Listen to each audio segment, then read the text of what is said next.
Any woman who goes beyond 40, अगर वो naturally भी कंसीव करती है, उसके 50% चांसेस होते हैं that will end up in abortion. What are the dos and don'ts?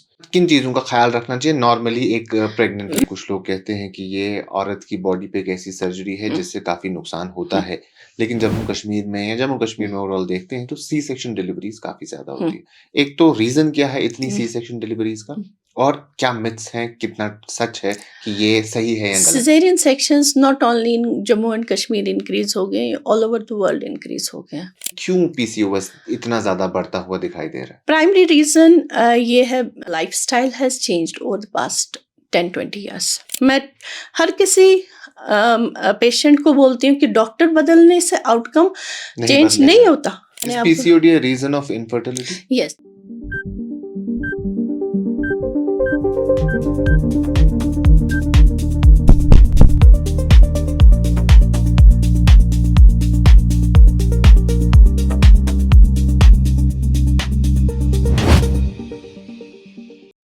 और जान पॉडकास्ट के एक और शुमारे में आप तमाम नाज़रीन का इस्तकबाल। इस पॉडकास्ट के ज़रिए हम आपकी मुलाकात कराते हैं कश्मीर से जुड़े कुछ डॉक्टर्स की, जिनसे हम उनकी एक्सपर्ट फील्ड्स के हवाले से बात करते हैं। और आज हमारे स्टूडियो में मौजूद हैं डॉक्टर अफशान इकबाल, जो कंसल्टेंट गायनाकोलॉजिस्ट हैं नूरा हॉस्पिटल में। तो इनसे गायनाकोलॉजी के रिलेटेड बातें करेंगे, क्योंकि कई सारी ऐसी चीज़ें जो आए दिन हम कश्मीर सेंट्रिक बातें सुनते हैं जिसमें गायनाकोलॉजी से रिलेटेड इश्यूज काफ़ी ज़्यादा हाईलाइट होते हैं। तो वो तमाम तर इश्यूज पे बात करेंगे, डिटेल डिस्कशन करेंगे, और वो सारी बातें जो रोज़मर्रा की ज़िंदगी में हमारे काम आने वाली है उन पे रोशनी डालेंगे। डॉक्टर अफशान इकबाल, बहुत शुक्रिया अपना वक्त देने के लिए। Thank you so much. अस्सलाम वालेकुम। वालेकुम अस्सलाम। तो सबसे पहले ये चीज़ हम हर बार शुरू में कहते हैं कि आप लोगों से बात करें, लोगों को इस अपनी फील्ड के बारे में बताएं। उससे पहले ये जानना ज़रूरी है कि जो डॉक्टर हमसे मुखातिब हो रही हैं वो कौन है। तो डॉक्टर अफशान इकबाल, आपने अपनी पढ़ाई, अपना एमबीबीएस, अपना पोस्ट ग्रेजुएशन कहाँ से किया है, और गायनाकोलॉजी में किस तरीके से आपकी शिरकत हुई? मैं डॉक्टर अफशान इकबाल, करंटली मैं काम कर रही हूँ नूरा हॉस्पिटल में एज कंसल्टेंट गायनेकोलॉजिस्ट। मैंने एमबीबीएस तो यहीं से जीएमसी श्रीनगर से ही कंप्लीट किया in around 2005-2006। Then I joined LD hospital as a post graduate diploma, मैंने वहाँ से कंप्लीट किया है। And after that I worked in field for almost 7-8 years, और फाइनली मैंने फुल टाइम ज्वाइन किया है इन Noora Hospital, and I have been working there since 2011. And recently मैंने एक एग्ज़ाम भी क्लियर किया so as to improve my knowledge in obs and gynae, and that's MRCOG I completed in last year 2024 November. Okay, चले माशाल्लाह, ये आपकी profile है। तो गायनाकोलॉजी के रिलेटेड बात करते हैं। जी। सो डॉक्टर अफशान, अगर हम कश्मीर सेंट्रिक बात करें, जब हम गायनाकोलॉजी की बात करते हैं तो कई सारे इश्यूज सामने आते हैं, जिसमें एक सबसे बड़ा टॉपिक, हॉट टॉपिक जिसे हम कहें, वो इनफर्टिलिटी है। कश्मीर में इनफर्टिलिटी रेट इतनी ज्यादा क्यों बढ़ रही है? What are the primary reason जिसकी वजह से हम देखते हैं कि कश्मीर मुल्क भर में एक टॉप 10 या टॉप 5 जगहों में आता है जहां इनफर्टिलिटी रेट काफी ज्यादा बढ़ती हुई दिखाई देती है? इनफर्टिलिटी एज वी सी इन कश्मीर, पहले जो इम्पोर्टेंट है हमें सोचना है कि इनफर्टाइल कपल हम किसको बोलेंगे, इनफर्टिलिटी हम किसको बोलेंगे। ये इम्पोर्टेंट इसलिए है, जब भी हम किसी पेशेंट को बोलेंगे कि तुम्हें कितना टाइम हुआ है शादी को, क्या आप हस्बैंड के साथ रह रहे हैं कि नहीं, are you in contact with your husband continuously, only then we can define infertility. अगर एक कपल है जो एक साथ रह रहा है continuously for 1 year and they are not able to conceive, only then we can say that the patient may be having some problem and we will start investigations as such. लेकिन usually when to start the investigations in an infertile couple depends on the age of the patient as well. Okay. If the patient's age is less than 30-35 and they are having कुछ और comorbidities है, like hypertension है उनको, diabetes है, या कोई और chronic disease है उनको, then the investigations has to be started early by 6 months. Otherwise हम आफ्टर 1 year ही सारी इन्वेस्टिगेशंस एंड ऑल स्टार्ट करते हैं। और देखा गया है यूजुअली जो कपल है 80% of the couples they do conceive at the end of the 1 year, and जो remaining 20% है उसमें भी 50% है जो conceive करते हैं by the end of the 2 years of marriage. So the cumulative अगर हम देखेंगे it's the 90% जो conceive कर जाते हैं at the end of the 2 years. 2 years. ठीक है. So if we apply that criteria, only then we can say yes, the infertility rate is high. लेकिन यहाँ पर कश्मीर में हमें क्या होता है, जो ही पेशेंट उनका मैरिज होता है, बस उनकी एज क्यों ना कम ही हो, they are in 20s, because the trend is changing that early marriages अब होने लगी हैं. अब हर कोई कंसर्न होता है अबाउट फर्टिलिटी एंड ऑल. उनको लगा कि नहीं हमारे लेट मैरिज से प्रॉब्लम हो गई है with fertility and all. That is why the trend is changing. मगर आफ्टर 2 months ही, आफ्टर 3 months ही दे कम कि हमें जी इनफर्टिलिटी है, we are not able to conceive. So हर किसी को समझना, हर किसी को देखना कि किस स्टेज पे कब हमें ट्रीटमेंट स्टार्ट करना है और कितना ट्रीटमेंट करना. Over treatment is not needed. Eight the end of the 1 year फिर ही इन्वेस्टिगेशंस कराएं, पहले ही सारी इन्वेस्टिगेशंस ना कराएं. क्योंकि हमारे पास कुछ पेशेंट्स 1 साल की शादी के बाद आते हैं, उन्होंने सारे ट्रीटमेंट्स किए होते हैं, सब कुछ खाया होता है, सारी दवाइयाँ ली होती है, इन्वेस्टिगेशन सारी लेके आते हैं. Now how to convince a patient that you have to wait for 1 more year? तो ये प्रॉब्लम है. Fertility infertility problem is a global issue. Everybody, हर किसी जगह पे इनफर्टिलिटी हो रही है, लेकिन how to approach infertility is an important thing. अब अगर हमारे कश्मीर में है infertility, now we have to counsel the patients. Patients as a couple has to be counselled that what to expect, when to expect and when to do the investigations, और किस stage पे हमें क्या क्या investigations important है. Basically तो चुना ना कि खोज सुन के, हाँ, खोज सुन के अच्छा स्टेप वाइज अप्रोच हर कैसे अप्लाई करूँ. मतलब पहला है, if your age is less than 35, तुम्हें कोई और प्रॉब्लम नहीं है, तुम्हारा वेट ऑप्टिमल है, सब कुछ ठीक है, then wait for doing any investigation. At least wait for continuously 1 year के लिए. उसके बाद इन्वेस्टिगेशंस वगैरह कराने में तो उम्र पड़ी है. मैं बहुत सारे पेशेंट्स को बोलती हूँ कि शादी को कम टाइम हुआ है, enjoy this period. Yes, don't use any contraception and all, but enjoy this period and don't think about the pregnancy. Pregnancy एक natural process है, हो जाएगा, लेकिन जब उसमें वो stress आ जाता है, stress of conceiving, stress of taking medicine and all, ये सारा effect करता है आपकी overall pregnancy rates पे. तो उनके साइड इफेक्ट्स भी होते होंगे. हमारी जो दवाइयाँ होती है यूजुअली, जो भी हम दवाई दे, क्योंकि they are used all over the world, उसमें ऐसा नहीं है कि हम ऐसी दवाई देंगे जिससे साइड इफेक्ट्स होंगे, because some patients have to take it for a pretty long time.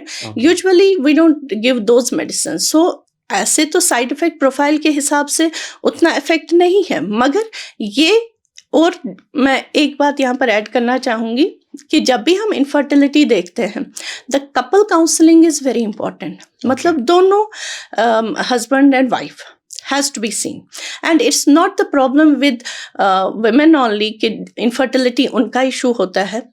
Men are infertile at times. 30% infertility males में भी देखी गई है. So if we have to counsel, if we have to treat, it's both husband and wife, and both are to be seen at the same time, so that हम उनको treatment दें accordingly, उनको counsel करें how to react to the problem of infertility. क्योंकि infertility में देखिए क्या है, it's a step wise treatment. Everybody knows, हमें जी पहले इन्वेस्टिगेशन करना है इसको, फिर ट्रीटमेंट देना है. अगर कुछ नहीं हुआ, then we have to go for advanced treatment, we have to go for laparoscopy, we have to go for IUI, we have to go for IVF. Everybody knows it. But इसमें ये step wise approach, इसमें एक couple को समझाना कि तुम्हें when to expect what, when to do, कौन सी इन्वेस्टिगेशन किस स्टेप पे करनी है. बहुत सारे कपल्स क्या होते हैं, एक जगह इनफर्टिलिटी का ट्रीटमेंट ले रहे हैं, उनको लगता है नहीं जी, अब उस डॉक्टर ने उनको कोई और एडवांस ट्रीटमेंट बोला होता है, या कुछ बोला होता है कि तुम्हारे लिए हिस्ट्रोस्कोपी ज़रूरी है, लेप्रोस्कोपी ज़रूरी है, या तुम्हारे लिए इम्पॉर्टेंट है, may be you will benefit by doing some advanced treatment. वो डॉक्टर बदल देते हैं. ठीक है, उनको लगता है शायद इसने हमें गलत बोला तो दूसरे. मैं हर किसी पेशेंट को बोलती हूँ कि डॉक्टर बदलने से आउटकम चेंज नहीं होता. It's a stepwise manner. Some patients, they come after 6 or 7 years of the infertility, still taking those drugs, which they have started जो अर्ली पोस्ट ना मैरिड लाइफ में लिया है, तब भी अभी उसी स्टेप पे होते हैं.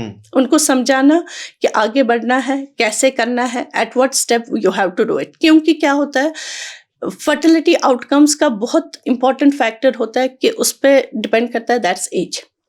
Once we miss that golden period, वो एज जब चली जाती है, because any women who goes beyond 40, अगर वो नेचुरली भी कंसीव करती है, उसके 50% चांसेस होते हैं that will end up in abortion.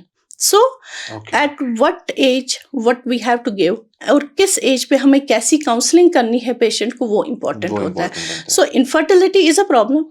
Infertility global problem है, हर किसी को पता है, but the approach, but the patient को, एक कपल को ये बोलना कि कब क्या करना है, that is more important. Counselling part is more important then the treatment part. Yes, क्योंकि जब हम काउंसलिंग करते हैं, it is not only about treatment. वो बहुत स्ट्रेस्ड होते हैं. नॉट ओनली तुमन छ पानवन गसान मज लड़ाई ते गसान हस्बैंड वाइफ, उनको इन लॉज के साथ प्रॉब्लम होती है, they end up in divorces and all. बहुत सारे पेशेंट्स ऐसे होते हैं, बच्चा नहीं है, वो अलग रह रहे हैं. ऐसी भी चीज़ है. So when we treat them, it's not only about medicine, it's counselling, it is giving them a proper support, the psychological support, that is important as well. नहीं तो ट्रीटमेंट तो कोई भी दे सकता है. ट्रीटमेंट मैंने बोला आपको, प्रोटोकॉल्स बने हैं, पता है कब क्या देना है, कब कैसे चलना है, but in a step wise manner, give them counselling, give them support, वो भी इम्पोर्टेंट है. It's not only about medicine. Okay, तो इसमें कंटिन्यूसली आप स्ट्रेस की बात कर रहे थे. यस. स्ट्रेस कितना इम्पैक्ट करता है प्रेगनेंसी को? नॉट इनफर्टिलिटी और if a couple is fertile और infertile, that's a secondary thing. Stress कूता च इम्पैक्ट करा प्रेगनेंसी? क्योंकि जब हम देखते हैं 1-2 साल हो जाते हैं तो वो स्ट्रेस बिल्डअप हो जाता है, कपल के दरमियान भी होता है और उनके पेरेंट्स से भी शुरू होता है, सोसाइटल प्रेशर भी आता है. जिस हिसाब की सोसाइटी हम रहते हैं, यहाँ इंटरफेरेंस भी काफी ज्यादा है, बहुत ज्यादा. तो वो स्ट्रेस कितना इम्पैक्ट करता है? स्ट्रेस जो है एज सच देखा गया है, it decreases the pregnancy rates. Stress, जब भी किसी को हम इनफर्टिलिटी होता है उसको स्ट्रेस आ जाता है. मतलब अगर हम देखें कि counselling of the patient, how important it is. जो भी इनफर्टिलिटी क्लिनिक्स बाहर होते हैं outside India, they have counselling rooms जहाँ पर वो काउंसल करते हैं कपल्स को कि डोंट टेक स्ट्रेस, क्योंकि ओवरऑल इससे प्रेगनेंसी रेट्स कम देखी गई हैं. And once the patient goes into pregnancy, तो वो एक स्ट्रेसफुल प्रेगनेंसी होती है. वो अपनी हर चीज़ को रिलेटेड बहुत ही ज़्यादा सेंसिटिव हो जाते हैं. लाइक उनको नॉर्मल वॉमिटिंग हो, वो भी उनको ड्यूरिंग प्रेगनेंसी उनका बहुत स्ट्रेसफुल पीरियड रहता है, उनको एंग्जाइटी बहुत होती है, they are at high risk of having depression and all. तो ये सारी चीज़ें स्ट्रेस से ही सारी चीज़ें, क्योंकि जब पेशेंट को प्रेगनेंसी नहीं होती, उसको अपनी टेंशन होती है, हस्बैंड की टेंशन होती है, इन लॉज की टेंशन होती है, और सबसे इम्पॉर्टेंट होता है जब भी वो किसी भी फंक्शन में या कभी भी कहीं भी चलती है, उसको हर कोई पूछता है लोग क्या कहेंगे. यस, लोग क्या कहते हैं. इसीलिए मैं पेशेंट्स को इतना सिर्फ एडवाइस करती हूँ कि जो ये पहला साल होता है after marriage, first to first and one and half year, ये बहुत इंपॉर्टेंट है.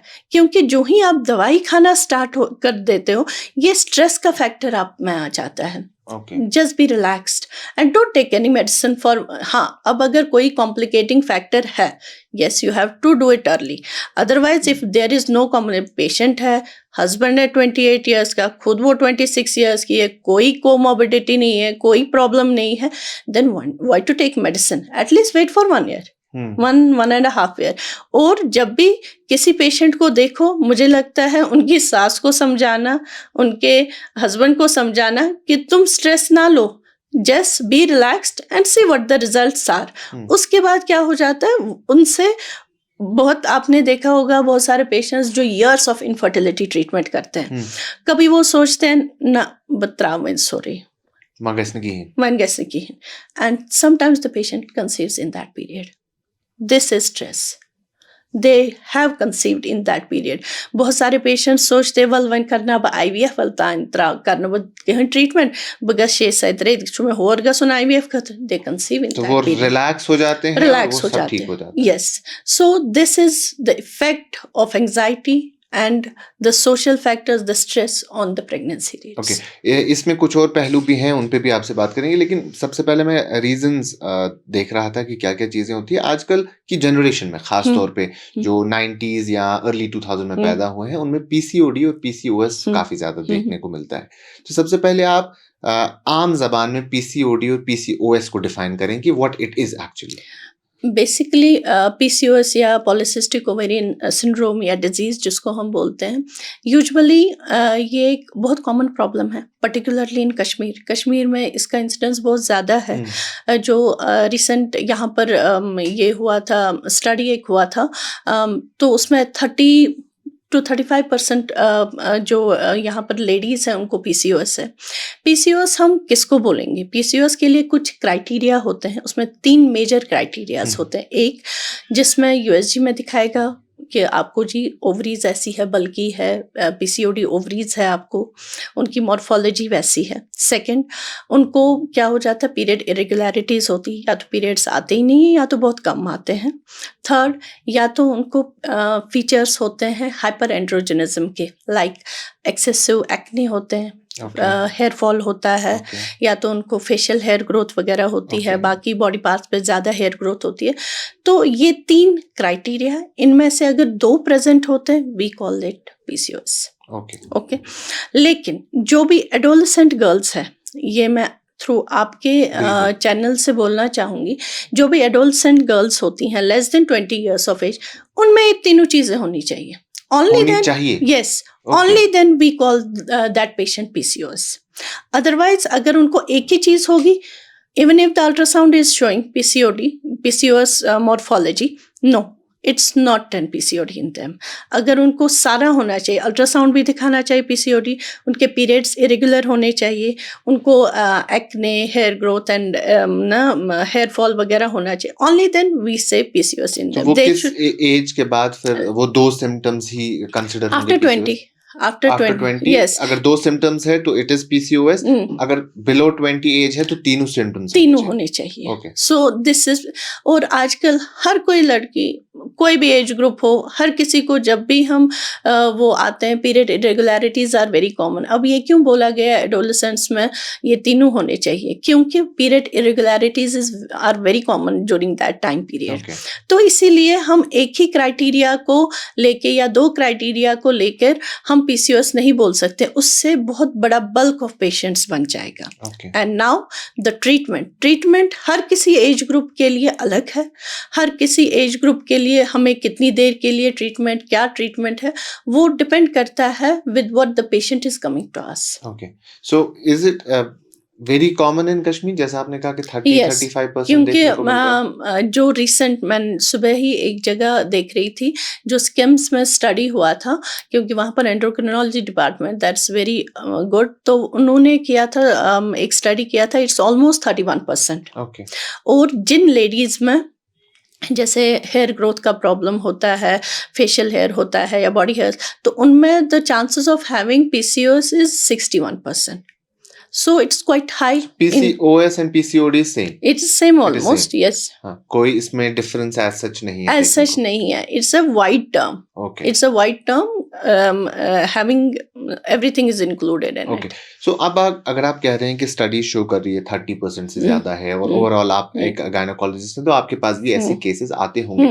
So what is the primary reason? क्यों PCOS इतना ज्यादा बढ़ता हुआ दिखाई दे रहा है? प्राइमरी रीजन ये है, बेसिकली इसके बहुत सारे रीजंस हैं, like our lifestyle has changed over the past 10-20 years.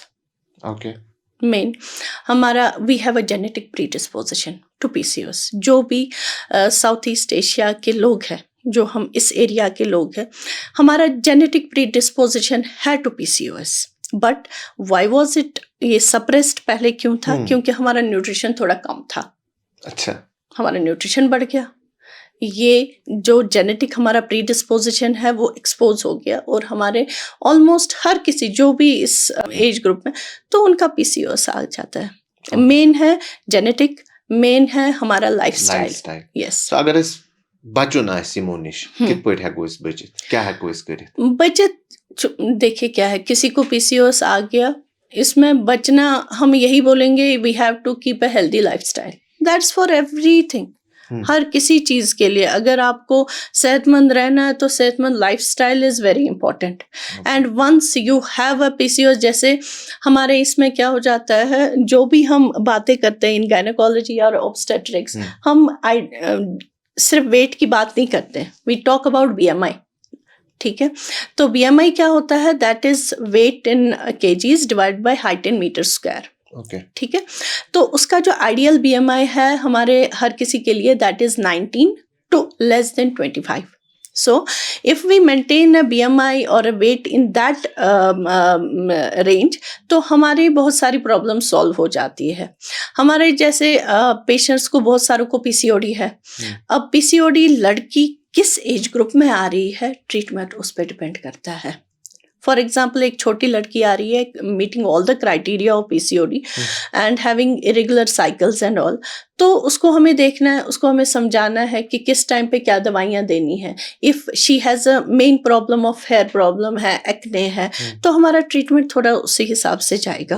अब अगर इसको पीरियड्स प्रॉब्लम है तो हमारा ट्रीटमेंट उस हिसाब से जाएगा। लेकिन एक जनरल बात अगर हम उनको बोलते हैं कि जंक फूड्स मत खाओ, हम उनको बोलते हैं कि वेट अपना आइडियल रखो।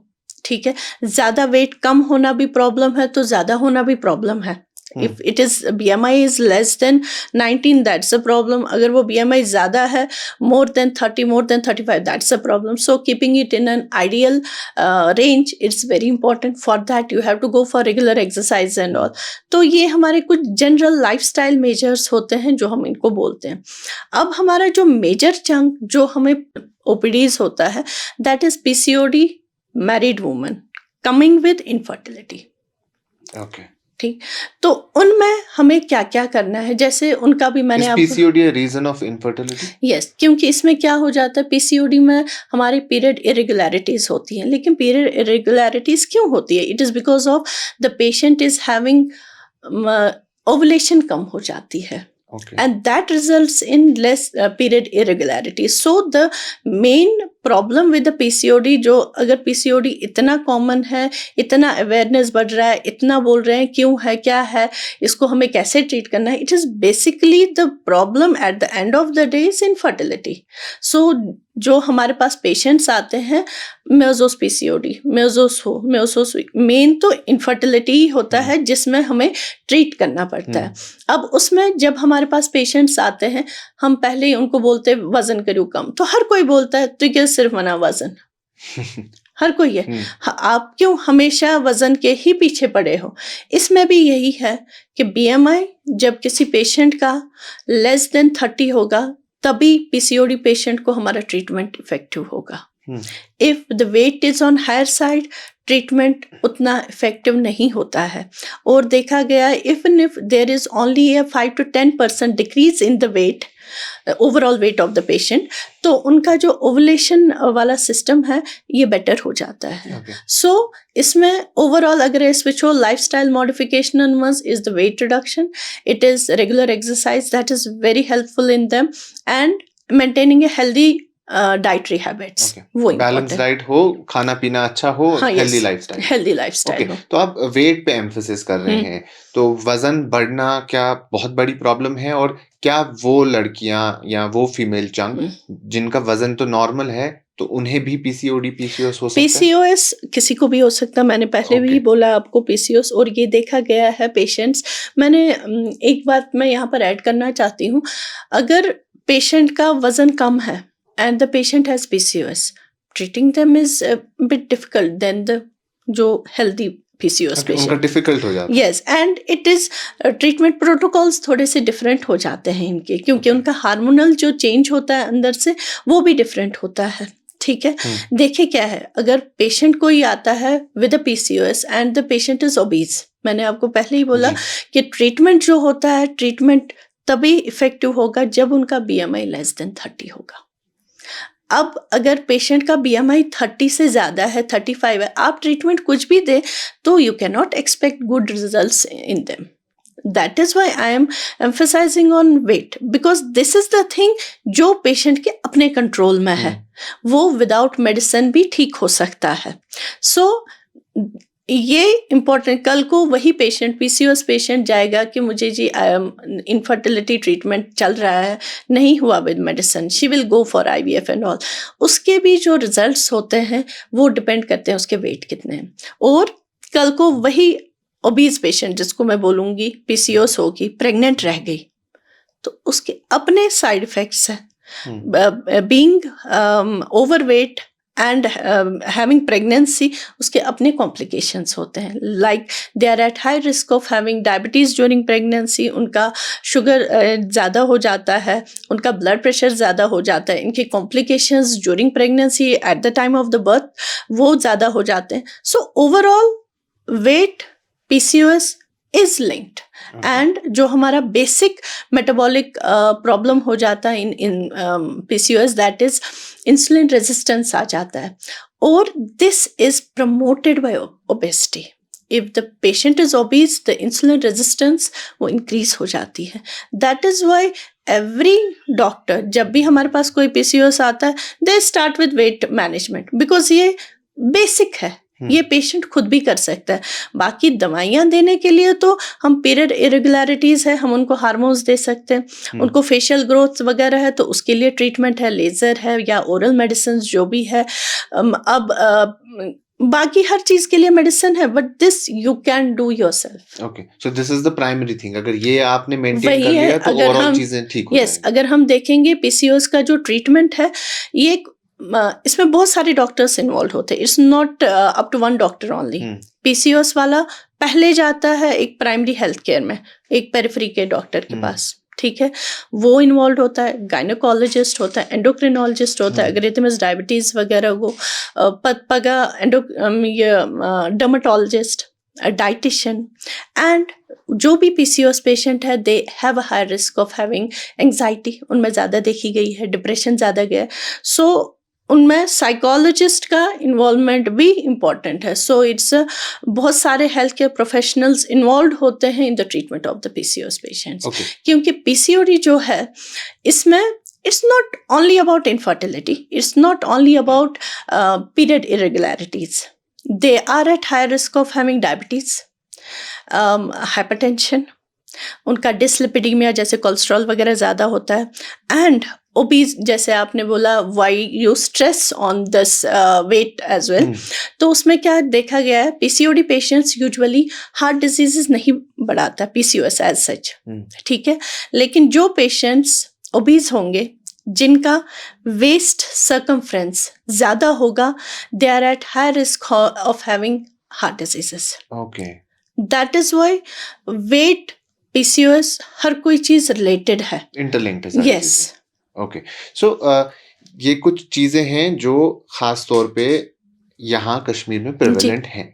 हम आपके ही हॉस्पिटल के डॉक्टर से बात कर रहे थे जिन्होंने पिछली बार हमें बच्चों के बारे में बताया कि किस तरीके से प्रीमेच्योर बेबीज पैदा होते हैं, लेकिन वो भी गायनेकोलॉजी से लिंक्ड है अगर देखा जाए. तो प्रीमेच्योर बेबीज क्यों होते हैं, what are the primary reasons? उन्होंने तो बताया कि बच्चों की हेल्थ किस तरीके से फिर मेंटेन की जाती है, एनआईसीयू में रखा जाता है, क्या कुछ प्रोटोकॉल्स हैं, लेकिन ऐसा होता क्यों है? देखिए, जो प्री टर्म्स बस या प्रीमेच्योरिटी जो होती है वो हम तभी बोलेंगे जब बच्चा पैदा होता है less than 37 completed weeks of pregnancy. अब जो ये बेबी पैदा हो जाते हैं, it can be because of two things. या तो पेशेंट को दर्दें जल्दी स्टार्ट हो गई, ठीक है, प्री टर्म लेबर बोलते हैं जिसको, या उसको लीकिंग स्टार्ट होगी, प्रीमेच्योर ना रप्चर ऑफ मेम्ब्रेन्स हो गया उसको, या तो पेशेंट को प्रॉब्लम होती है ब्लड फ्लो, जो बेबी जब बन रहा होता है या तो कमज़ोर होता है उसका, या तो उसका शिपट हल्चवना सुचुन प्लेसेंटा जिसको हम बोलते हैं इंग्लिश में, वो अच्छे से फंक्शन नहीं करता है. The baby is not gaining weight, उसमें जो ब्लड फ्लो जो बेबी को जाना चाहिए वो ठीक से नहीं जा रहा है, तो वो कम जा रहा है या रिवर्स में जा रहा है. तो ये सारी चीज़ें होती है जहाँ पर हमें अर्ली डिलीवरी करनी पड़ती है, ठीक है.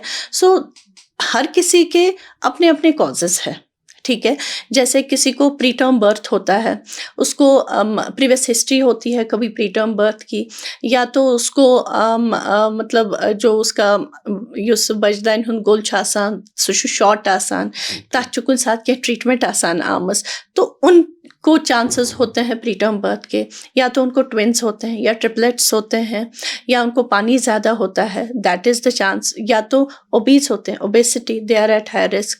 दूसरा अगर उसको डायबिटीज़ होगा during pregnancy, they are at high risk of having preterm birth. तो प्री टर्म बर्थ के अपने रीजंस है बहुत सारे, ठीक है।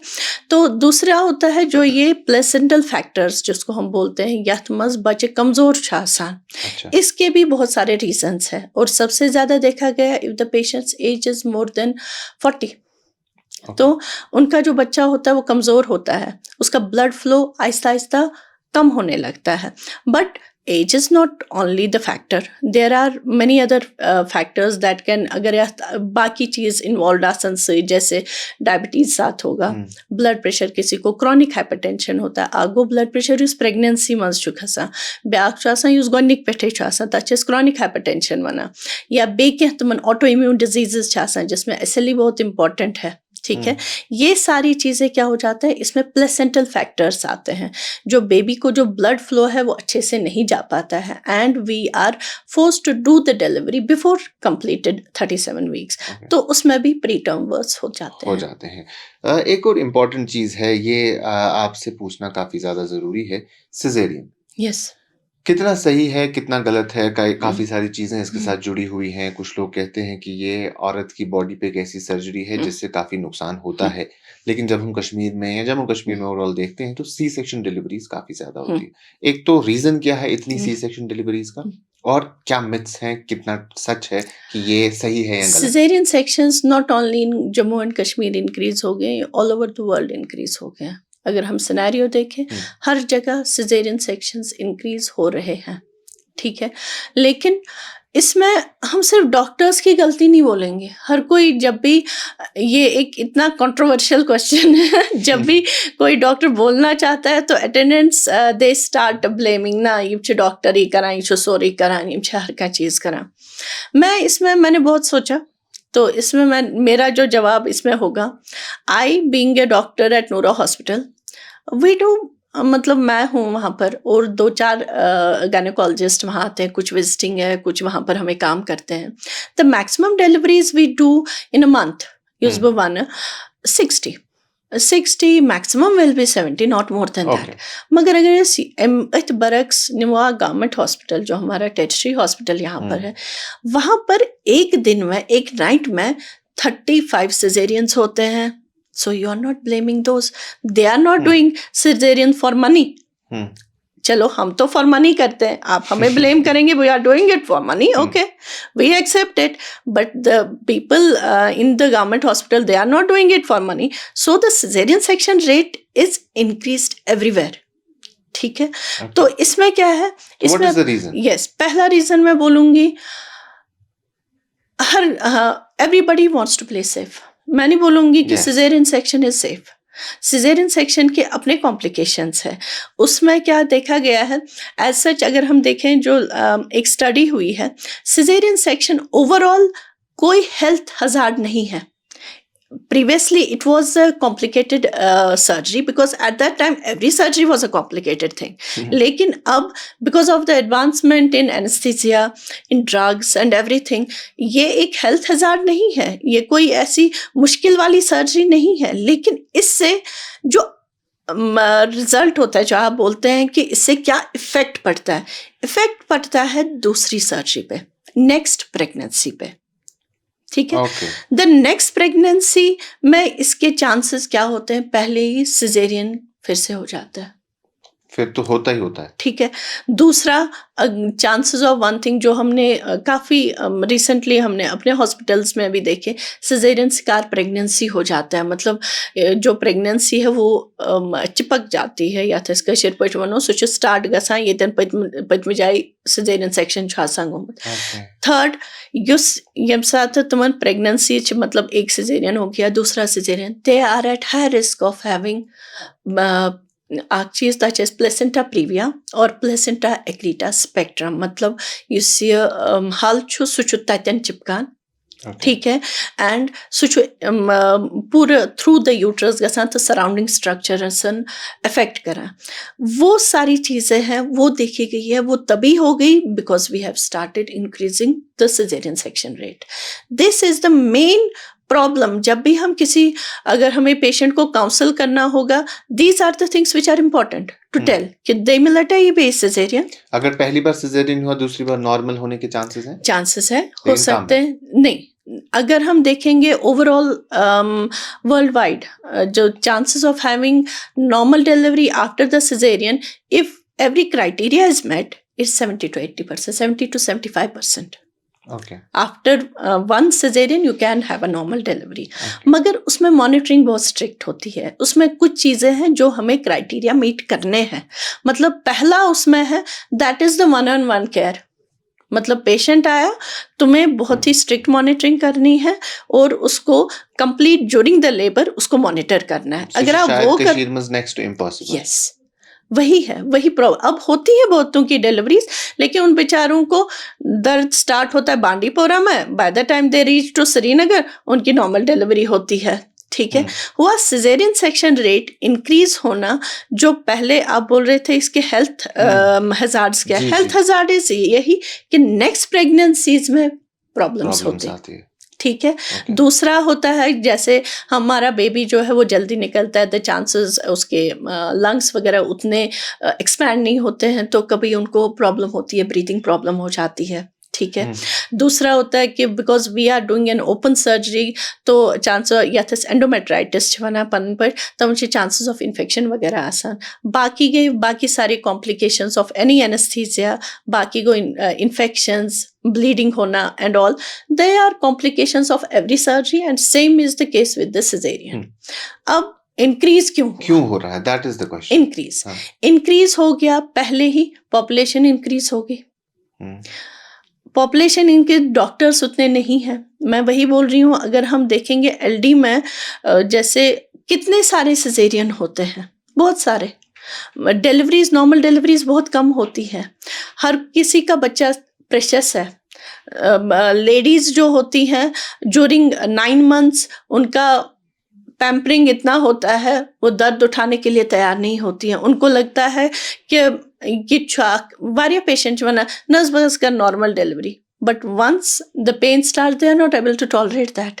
सेकेंड अटेंडेंट्स उनको टॉलरेंस ही नहीं है मतलब एक नॉर्मल डिलीवरी को 12 घंटे लगते हैं normal duration of the labour 12 hours that's a normal duration 12 hours है कि 16 hours से गए तथा 18 hours से गए that's a normal duration of the labour कौन वेट करने के लिए तैयार है Nobody. वही और कॉम्प्लिकेशंस हर किसी में होती है वो नॉर्मल डिलीवरी में भी होती है सिजेरियन में भी होती है लेकिन नॉर्मल डिलीवरी कॉम्प्लिकेशंस एक्सेप्ट करने खातिर छ वारिया कम तैयार आसान ओके ठीक है कभी किसी को दर्द उठता है एक दिन में फिर बोलते हैं उसको जी सर्जरी करनी है गन्यथी क्या इसको रखना किसी को एक अबॉर्शन होता है नजना ऐसा कोई नहीं पेरिस फेयर फैक्टर भी है यस फेयर फैक्टर को everybody is to be blamed गन्यथी इस प्रॉब्लम छ पॉपुलेशन इंक्रीज हो गया डॉक्टर्स कम होते हैं everybody wants to play safe कहीं छुनी आसान कि सान्य ड्यूटी मज या सान्य निगरानी मज युस पेशेंट छु तमिस गोस बेबीस के गसुन ठीक है तो they find caesarean a simple way to give a live baby to the patient तो ये बोथ वे चीज है आप ये बोथ वे पेशेंट्स जो है उनके attendants they are not ready कि इस करो त्यूता वेट फॉर एग्जांपल मेजरमेंट का पेशेंट इस करो normal delivery in a private sector गन्यथी छु मैं प्यार तमिस बराबर times that's the first thing छु मे छु टाइमस बराबर प्यार गो ठीक यम साथ वन दोद वोत ठीक छ दोद है कुंते साथ वथे for 12 hours for 14 hours they will not let me go home है कि नहीं and the patient will have pain every time they will come to your nurse when they miss nazar yel zan ak norm ak routine chu you have to check the patient after every 4 hours not before that nothing is going to change so हर कैसे चीज़स अगर patients या general population तम blame करान डॉक्टरन कि caesarean section rate हसा increase गसा, ठीक है, अपना भी तो देखो। Are you ready to wait? बहुत सारे पेशेंट्स वेट करने को तैयार ही नहीं है। बहुत सारों को आजकल कॉम्प्लिकेशंस भी बहुत होती हैं। किसी को ब्लड प्रेशर होता है, डायबिटीज होता है, बाकी चीजें होती है। सो अत वन बह यह सिंगल फैक्टर के the doctors are not to be blamed every time. हर कोई चाहता है अगर सिजेरियंस कम गसन LDS में तो बहुत सारों की ड्यूटीज बहुत लाइट हो जाएंगी, लेकिन बेबी बड़ा होता है, बाकी अंडरलाइन कॉम्प्लिकेशंस छिवारिया। बहुत सारे पेशेंट्स बोलते हैं आजकल, हर कोई हमेशा से थी एवरी प्रेगनेंसी इज प्रेशियस, लेकिन आजकल इज अ 2 चाइल्ड नॉर्म है या 1 चाइल्ड नॉर्म है। हर कोई चाहता है मैं एक सेफ वे में जाऊं और डिलीवर करूं। That can be the reasons. Actually, various multiple reasons. We cannot specify it, and we cannot blame any one person. Particularly, the doctors cannot be blamed, and that too, the doctors in the private sector cannot be blamed. But as a doctor, as a medical student, what would you suggest? Normal delivery or cesarean? To a normal patient? No, a normal patient with having no the first, yes, having a first pregnancy, yes, we will suggest. अगर एक low risk छो कि Hind associated risk factors छो उसने क्या, we will suggest a normal delivery. मैंने बोला normal delivery और सिजेरियन में फ़र्क बहुत कम देखा गया है। इट वाज ये स्टडी देखी गई है कि इसमें उतना नहीं है कि सिजेरियन छो वारिया खतरनाक तो नॉर्मल डिलीवरी छा सा, मगर the future prospects, future pregnancies, जो नेक्स्ट प्रेगनेंसीज है उनका जो उसका इफेक्ट है नॉर्मल डिलीवरी का डेफिनेटली बेटर है। ओके, सो अगर कॉम्प्लिकेशंस ना हो तो पेशेंट शुड वेट, तो उनके लिए काउंसलिंग भी काफी इंपॉर्टेंट बन जाती है ना फिर? वही मैं बोल रही हूँ। देखिए, अगर गवर्नमेंट हॉस्पिटल में इतने सारे पेशेंट्स होते हैं, आप किनको काउंसल करेंगे? अब वो उन्होंने क्या किया है, they call the patients near date, तो उससे क्या हो जाता है, बहुत सारे पेशेंट्स इन लेबर आ जाते हैं। अब हम इन अ प्राइवेट सेक्टर कुछ पेशेंट्स ऐसे आते हैं, हम मोस्टली जो हमारे पास पेशेंट्स आते हैं उनका ऑलरेडी 1 या 2 सिजेरियन हो गया होता है, ठीक है। अब जो पेशेंट्स पहला बच्चा लेके आते हैं, कुछ पेशेंट्स ऐसे भी है, हमें ऐसी डेट दे दो कि हम लेबर पेन फेस ही ना करें। आप उनको क्या बोलेंगे? Will you tell them? ऐसे क्राइटेरियाज होते हैं? नॉट क्राइटेरियाज, मतलब वो बोलते हैं कि demands, what you will say, ठीक है, नहीं मुझे लेबर पेन नहीं करना है फेस। हाँ, कुछ पेशेंट्स बोलते हैं आई वांट टू वेट, देखते हैं लेबर पेन मत स्टार्ट हो जाएगा। उनके बस यही देखे हाई रिस्क फैक्टर्स, अगर हमने रूल आउट वगैरह किया, उनका अल्ट्रासाउंड वगैरह नॉर्मल है, we can tell them to wait. वो पेशेंट का at the end of the day is the patient's choice, we can not force them anything. हम उनको जबरदस्ती थिएटर्स में लेके नहीं जा सकते। If the patient is willing to wait, we can also cooperate, मगर अगर a patient can cooperate for normal delivery in a private sector, we will also do it। मगर 12 घंटे 14 घंटे आप हमारे कमरे के बाहर रहेंगे कंटिन्यूसली, मैं मुझे इशू पर डॉक्टर्स बास safe option to play safe. कल को कभी कभी क्या हो जाता है, कोई बेबी अटक जाता है, वो at the time of delivery निकल नहीं पाता है बेबी, और once the baby is born उसको कुछ भी ब्लीडिंग ज़्यादा हो गई या बाकी चीज़ें, तम साथ छुन पेशेंट बना कि मैं वो ये चीज़ सोचते न तो है उसको पाना सोचो तो क्या इसको न पाने। Okay, so everything change. हर किसी सिर्फ डॉक्टर्स को ब्लेम करना जरूरी नहीं है, अटेंडेंट्स भी होते हैं। ओके, चले वो एक और पार्ट है, क्योंकि जैसे आपने 2-4 बार इसमें कहा कि counselling part is very important. वो चाहे फिर कपल के लिए हो, ओवरऑल फैमिली के लिए हो, दे शुड आल्सो अंडरस्टैंड। इसके साथ साथ जब हम ये सारी चीजें देखते हैं, शुरू में आपने स्ट्रेस की बात की, वो स्ट्रेस आपने कहा कि किस तरीके से प्रेगनेंसी को इम्पैक्ट करता है, लेकिन हमने वो स्ट्रेस भी देखा है जो during the course of pregnancy होता है या आफ्टर प्रेगनेंसी होता है। कुछ एक्सट्रीम केसेस भी हो जाते हैं इसमें, तो वो किस वजह से होता है, जो प्रेगनेंसी के टाइम पे रहे या आफ्टर प्रेगनेंसी? यहाँ पर अगर हम देखेंगे ओवरऑल कश्मीर में stress, anxiety and depression is very common. बहुत सारे पेशेंट्स हैं, ऐसा है नहीं, एवरीबडी नोज इट, ठीक है। अब pregnancy it in itself is a stress, बहुत सारे हार्मोन्स चेंज हो जाते हैं, हमारे हार्मोन इरिटेबल बन जाता है पेशेंट, बाकी सारी चीज़ें हो जाती है। या कह पेशेंट जो ऑलरेडी आसान दवा खवान, वो एंटीसाइकोटिक्स या एंटी डिप्रेसेंट्स पे ऑलरेडी होते हैं, तो ये सारी चीज़ें हमें ये है कि पेशेंटस पानस बर्दाश्त कर यम तमिस अंद पछ उसके हस्बैंड को, उसके घर वालों को, उसके पेरेंट्स को, ठीक है। स्ट्रेस है उसको, लेकिन मैं आपको एक सिंपल एग्जांपल बोलूँगी। परसों मैंने एक पेशेंट को देखा, उसने बोला मुझे वॉमिटिंग है but I have to get up early in the morning, क्योंकि मेरे हस्बैंड जल्दी निकल जाते हैं, मुझे ऑमलेट बनाना पड़ता है, मुझे वॉमिटिंग आती है, मतलब तमिश स्मेल से वॉमिटिंग। तो मैंने उसको एक ही चीज़ बोली कि how can I help in that, I can not give you medicine ताकि चाहे ऑमलेट बनाए, वो तुम्हारे सराउंडिंग जो तुम्हारे लोग हैं उनको समझना है, how can you expect me to give medicine for that, ठीक है। हुआ यम साथ का लेडी आज प्रेग्नेंट रोज यह बाकियन घर वालन समझुन अमिस गसन इरिटेबल चेंजेस, अमिस आसान कि बाकी न स्ट्रेस वगैरह गछ यम तमिस बर्दाश्त कर, सराउंडिंग लुक तमन बर्दाश्त कर, so that she will feel better. और अगर कोई पेशेंट एंटीसाइकोटिक्स एंटी डिप्रेसेंट्स पे है, she should continue that medicine, consult the युस तमिस साइकेट्रिक डॉक्टर तमिस कंसल्ट करे, अच्छे सेफ मेडिसिन यमिस यूज हेको करे ड्यूरिंग प्रेगनेंसी, तुम कंटिन्यू करें if advise by the psychiatrist, ठीक है। क्योंकि कुछ चीज़ें जैसे पर्टिकुलरली आफ्टर डिलीवरी देखा गया है, जिसको हम postpartum depression, postpartum blues, postpartum साइकोसिस, दीज आर द थिंग्स जो बहुत इंपॉर्टेंट है और जो हमको कैटर करनी बहुत इंपॉर्टेंट। मतलब मेरी एक पेशेंट है जिसको था, she was on antipsychotics and post delivery उसको हो गई प्रॉब्लम, क्योंकि यमिस पेशेंटस ड्यूरिंग प्रेगनेंसी स्ट्रेस आसे या सो के मेडिसिन खवान या तमिस family history psychiatric medicine disease, तमिस पोस्टपार्टम डिप्रेशन, पोस्टपार्टम साइकोसिस एंड पोस्टपार्टम ब्लूज वारिया कॉमन आसान, ठीक है। And early diagnosis and treatment of all these conditions is important.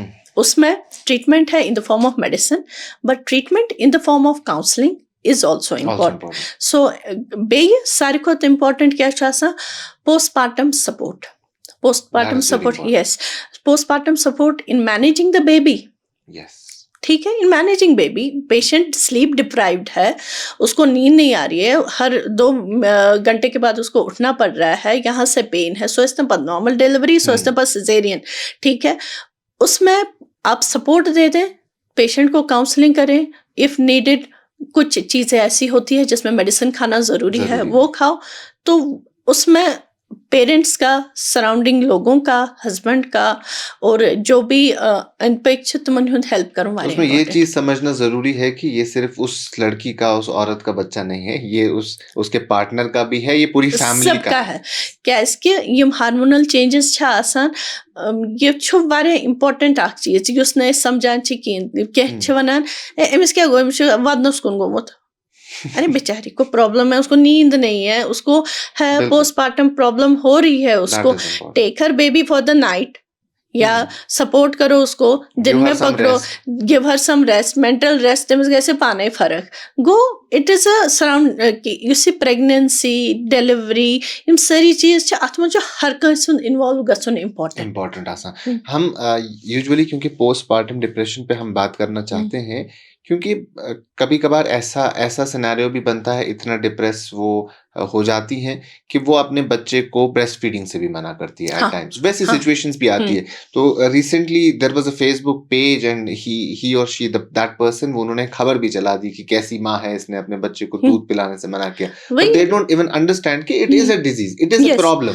It's a problem, इतकन कल दो postpartum depression very normal, very common and it has to be understood. मतलब यहाँ पर क्या होता है, हमारा यहाँ पर फैमिली सपोर्ट बहुत अच्छा होता है, वी हैव सराउंडिंग्स एंड जैसे यूके वगैरह में क्या होता है, वहाँ पर फैमिली सपोर्ट्स नहीं होते हैं। And if the patient has postpartum साइकोसिस पर्टिकुलरली या पोस्टपार्टम डिप्रेशन, वारिया सीवियर किस्मों, they have mother and baby units there where they admit the patient along with the baby, give her counseling, give her medicine so that उसका जो दिमाग है वो set हो जाता है, ठीक है, go, it is a definite disease, needs a definite approach, an approach. Approach, yes, that तो कितना एक्सट्रीम तक जा सकता है? क्या कुछ खास चीजें इसमें हो सकती है जो एटलीस्ट एक हस्बैंड को या आसपास के लोगों को देखनी है, उनको लगे कि ये सिम्टम्स है और शासन उन पे जैसे ख्याल करना है? पोस्टमार्टम ब्लूज होते हैं, मतलब वो बहुत माइल्ड का होता है, ओके, मगर आप सीवियर फॉर्म छासान पद को डिप्रेशन वेरियस कैटेगरीज हो सकती हैं उसकी। सबसे इम्पोर्टेंट है पोस्टमार्टम साइकोसिस, ओके, जहाँ पर पेशेंट को एडमिशन इज नीडेड, ठीक है। ठीक। बाहर मतलब मैं फॉरेन में बोलूँगी, postmortem suicide rates are also increase because of this. क्यों? क्योंकि उनका Surrounding फैमिली में कोई सपोर्ट नहीं होता। दे गेट, मतलब तुम्हारा दिमाग पूरा खराब गया and they go for this extreme step. That is why वहाँ पर ये यूनिट्स वगैरह खोले गए हैं और पोस्टमार्टम को बहुत ही ज़्यादा इम्पोर्टेंस दी गई है, पर्टिकुलरली दिस साइकोलॉजिकल प्रॉब्लम्स जो होती हैं।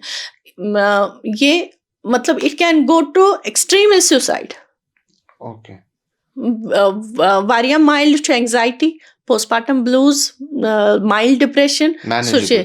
manageable, but the extreme can be that thing as well. सो इसमें सबसे इम्पोर्टेंट हस्बैंड का रोल है या सारी फैमिली का रोल है?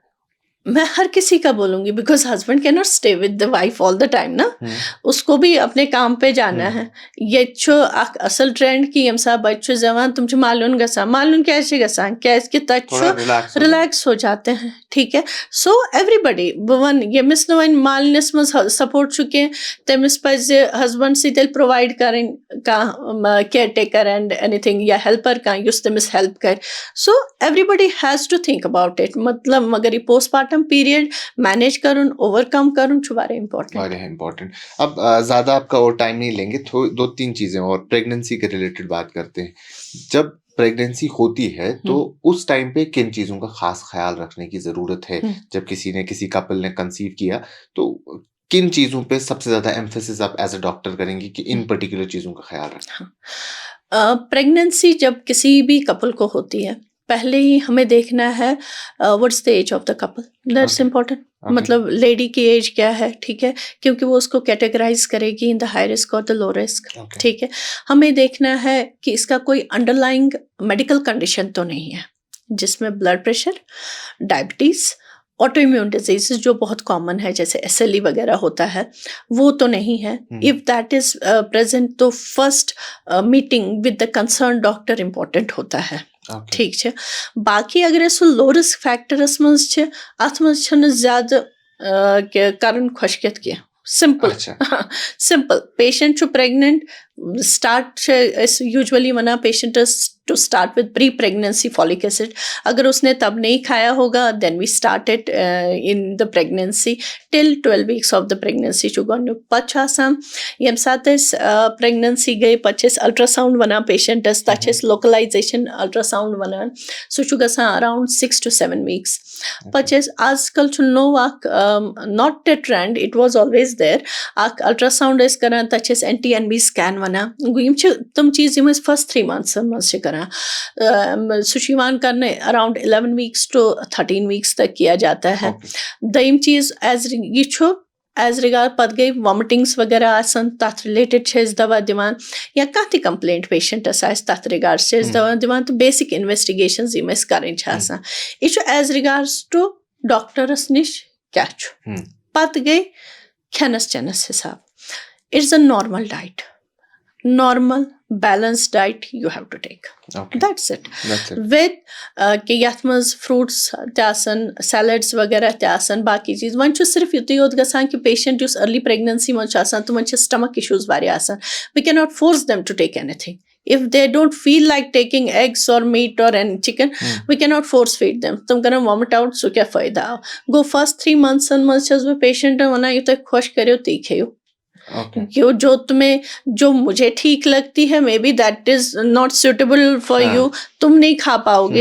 And keeping a good hydration कैसे कि तुम यूरिन इन्फेक्शंस वगैरह ड्यूरिंग प्रेगनेंसी वारे गसान हाइड्रेशन अच्छा ओवरऑल छेस पेशेंट्स वना फैट कंटेंट कम करूँ एंड स्वीट चीज़ें कम खाने के लिए, हाँ स्वीट कम, बस यही कुछ है। क्योंकि अगर देखा गया है 300 कैलोरीज ही हमें extra than what we are taking एक प्रेग्नेंट लेडी को खाना है। ओके। एक तो वो, दूसरा अगर ओवरऑल इस बनो to maintain a normal health is going for light exercise, ठीक ओके। है, light moderate type of exercise, जैसे 3 times a वीक, वो अच्छा रहता है ओवरऑल पेशेंट का, जिससे मेंटल स्टेटस फिजिकल स्टेटस ठीक लगे मेरा हो रहा है, and whatever she is able to take and digest, वो खाना इम्पोर्टेंट। बाकी डॉक्टर्स के हिसाब से it has basic, that is the medicine is folic acid and for vomiting only, okay. The basic scans which we do and the investigations. आजकल हम ये भी देखते हैं कि लेड बैक हो जाती हैं लड़कियां या औरतें काफी ज्यादा, तो किस महीने तक काम पे जा सकती हैं, नॉर्मल काम कर सकती हैं, या हाँ, उनको पहले महीने से ही घर पे बैठने का एडवाइस किया जाता है? बैठने का एडवाइस डिपेंड करता है कि पेशेंट को क्या है। For okay. एग्जाम्पल कोई पेशेंट है, उसको ब्लीडिंग स्टार्ट हो गया और she is complaining of pain या बाकी सारी चीज़ें, तो उनको हम बोलेंगे to avoid travel and all, okay. ठीक है। किसी को प्लेसेंटा यथस हालच वना सुचु बन करना तमच तमिस रिपीटेड ब्लीडिंग्स गसा, then she has to take rest. Okay. किसी को जैसे प्रीवियस यमस प्री टर्म बर्थ छ आसान या कि तमन छ अख चीज तथ सर्कलाज वना, या कि ये पेशेंटस गोमुत आ सर्कलाज वगैरह, तमन खतर छो अवॉइड करन heavy work. If the patient falls in a low risk group, उसको काम वगैरह करने में कोई हर्ज नहीं कोई है। हर्ज नहीं है। शी कैन, मतलब हमारे जो वर्किंग क्लास वाला पेशेंट होता है, दे do continue with everything, Everything. जो भी ऑफिस वगैरह वर्क है 35-36 वीक्स तक वो कंप्लीट करते हैं, उसके बाद they go for leave and all, okay. ठीक है। बीच में intermittently may be because of exertion कुछ साथ में करने leave, otherwise they do continue. As such pregnancy is a normal physiological process, it doesn't need any rest. Okay. One last question कि what are the dos and don'ts? Usually हम बोलते हैं कि गोप गए संतुलन, सीढ़ियों पे ज्यादा ना चढ़ें, आगे पीछे ज्यादा ना करें, तो क्या किन चीजों का ख्याल रखना चाहिए नॉर्मली एक प्रेग्नेंट लेडी? मैं वही बोल रही हूँ, अगर प्रेगनेंसी लो रिस्क है, नॉर्मल जैसी मैं वैसी हूँ, ओके। मतलब देखिए क्या है, कोई ऐसा काम नहीं करे जिसमें फॉल का खतरा हो, टूल पे ना चढ़े, गिर गई तो प्रॉब्लम, बाथरूम धोना स्टार्ट करेगी तो प्रॉब्लम हो जाएगा, ऊपर नीचे ज्यादा करेगी, तो इसीलिए क्या है, it is not, we can not restrict a movement because of the pregnancy. अगर हम रेस्ट्रिक्ट करेंगे तो हमारा एक main chunk of the people वो बेड रिडन हो जाएगा, घर पे बैठेंगे। yes, it is just दोनों यमसाती का patient you are in an antenatal, the first thing we do is the categorization, okay. whether the patient falls in the low risk, moderate risk or the high risk, ठीक है। किस group में patient आ रहा है उसी हिसाब से उसका जो एंटीनेटल केयर है वो डिटरमाइन होता है, उसका रेस्ट, उसका खाना, उसका बाकी चीज़ें, उसके स्कैन्स, वो इस हिसाब से डिटरमाइन होते हैं। A patient falling in the low risk group doesn't need any special thing. हाँ, अब मॉडरेट रिस्क में, जैसे मॉडरेट रिस्क में आता है जिनका प्रीवियस बच्चा छोटा है, जिसका प्रीवियस बच्चा गुजर गया है पेट में, ब्लीडिंग्स रिपीटेडली हो रही है, वेट बहुत कम है, BMI लेस देन 17 है, ठीक है, एज बहुत ज़्यादा है, मोर देन 40 है, हाइपरटेंशन है, ब्लड प्रेशर है, ऑटोइम्यून डिजीज़ है, तो ये कैटेगराइजेशन करके ही हम उनको ट्रीटमेंट बोलते हैं और कैटेगराइजेशन करके ही हम उनको लेवल ऑफ एक्सर्शन बोलते हैं। सो एक प्रेग्नेंट लेडी अगर नॉर्मल है तो उसमें और जो प्रेग्नेंट नहीं है कोई फर्क नहीं है, वो कोई फर्क बिल्कुल नहीं है, उन्हीं की तरह मतलब से रह सकते हैं। नॉर्मल अपना नॉर्मल काम करेगी। नॉर्मल लो रिस्क फीमेल मैं उसको बोलूंगी तुम घर में बैठो, तुम सारा छोड़ दो, काम शाम सारा छोड़ दो, वो क्या करेगी दिन भर? कुछ नहीं। बात के स्ट्रेस कैसे नहीं है अंदर पर शाम ना कि तो इसीलिए if she is fine, if she is going out, उससे उसको थकावट भी है, एग्जर्शन भी है, उसका जो खाना वगैरह है वो भी हजम हो रहा है, उसको फिजिकल मोबिलिटी जो चाहिए वो भी हो रहा है, so everything is going as per the plan. Why to take rest के लिए कुछ स्पेसिफिक चीज़ें हैं, मैंने बोला categorisation of the pregnancy is important, उसके हिसाब से रेस्ट वगैरह हो जाता है। चलिए, thank you so much ma'am, thank you वे फॉर योर टाइम।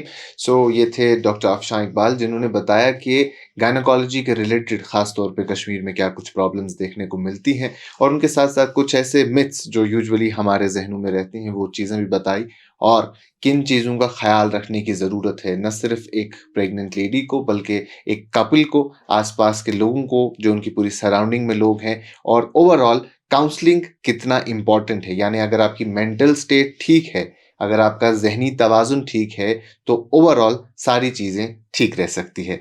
आज के इस शुमारे में इतना ही, बाकी तमाम मज़ीद मालूमात के लिए आप बने रहें कश्मीर लाइफ़ के साथ।